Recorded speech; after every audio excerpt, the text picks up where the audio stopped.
What's up, guys? Welcome to the Naughty. I'm Danny, and today, it's Friday, so you know what that means, right? It's One Piece time. One Piece chapter 930 dropped today, and boy, this is a really good chapter. I mean, this is like one of the best chapters of the year, even though this is the first chapter of the year or the second.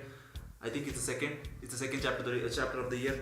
But anyway, no, I think it's the first chapter of the year. Anyways, whatever chapter it is, I mean, this chapter was really good. This chapter gave us an insight of what's going to happen in the future. So, without any further ado, let's get to it. First of all, we see that Yasu reached the Ibisu village, and it's called as the Ibisu village because everyone are obviously, poor because other than the flower capital, but they're happy because in their mind, humans are the only ones who can laugh. So why do you have to be sad and poor? Instead of that, you can be happy and poor, which is a very insightful philosophy. Yeah, something to think upon. Zoro is there with Yasu in the village, and he gets offered. I mean, he's offered to drink the clean water, but at first he rejects it because he cares about the people, and he sees that other people are in much harsher conditions than him. But they talk about the Robin Hood that we spoke about in the previous chapter, who robs the riches and gives it to the poor. So we get to hear a little bit about him from the villager, and might be a little bit of Easter egg for the future. So let's see how that goes. So anyways, after that, let's get to the main stuff. We cut back to Kaido, and we see that Big Mama is coming to Wano. She's going in full steam ahead. She is on her ship, and she has Smoothie, Perespero,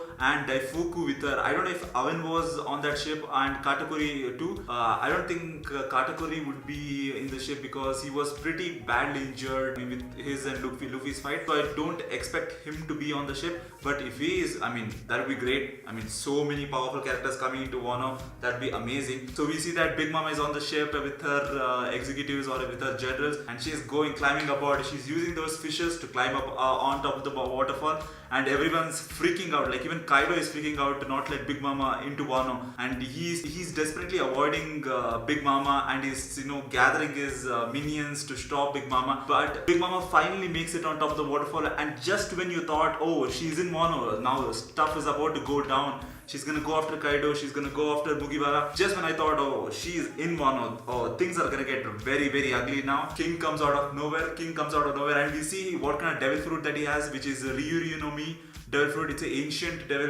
zonal devil fruit, and it's called as Patrodon. So it's kind of a dinosaur, another flying dinosaur, just like Kaido, which is good. I mean, he seems very powerful, and he has flame coming out of him, so that indicates that he might have some kind of firepower. But we have to see, because he's also a swordsman, because Oda indicated to us in the previous chapter that he might be kind of a swordsman because he does carry a sword. So he might be a swordsman, and he is a flying dinosaur, and he has fire with him. Like, it seems like a really powerful character. So anyways, so King comes along, he does like a flyby, and he just knocks Big Mama off the waterfall, and we see that Big Mama's ship is knocked off the waterfall, and Big Mama sinking into the water. So I don't think Big Mama is dead. Like, there is no way that would happen. Big Mama is such a powerful character, there is no way that could happen. Oda just prolonged the fact that Big Mama shouldn't come into Wano right now because everyone are just settling into their own places. So if Big Mama comes into Wano right now, that will disrupt everything. So yeah, that was a very good move by Oda, and hopefully we may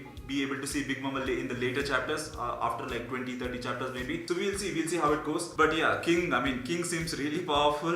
He just knocked off Big Mama's ship like it was nothing. So yeah, he seems like a really powerful character, and I think we just saw a glimpse of that. But anyways, after that we cut again, and we go back to the flower capital where Frankie, Usopp, Law, and Sanji are running away, and they're desperately trying not to get caught, and also they're desperately trying not to start a fight with them, because they know that especially Law knows that they have to preserve their strength for the big fight that is yet to come. And he also tells Usopp and everyone else that to keep their mouth shut if they get caught, not to tell the fact to the enemy that the Mink tribe and the samurais are in Wano, because Kaido's people know that they are in Wano. They are gonna search high and low for the samurais and the Mink tribe. That would be a devastating fact for the Mugiwaras. Anyways, after that we get to see that page 1, I still don't know how to pronounce his name. So page 1, he is actually looking for Sanji. I mean, so when Sanji disguised as the Sabo noodle vendor, he's looking for Sanji. He just goes off destroying every building out there just to bring out Sanji. And Sanji finally does come out and he kicks Page One,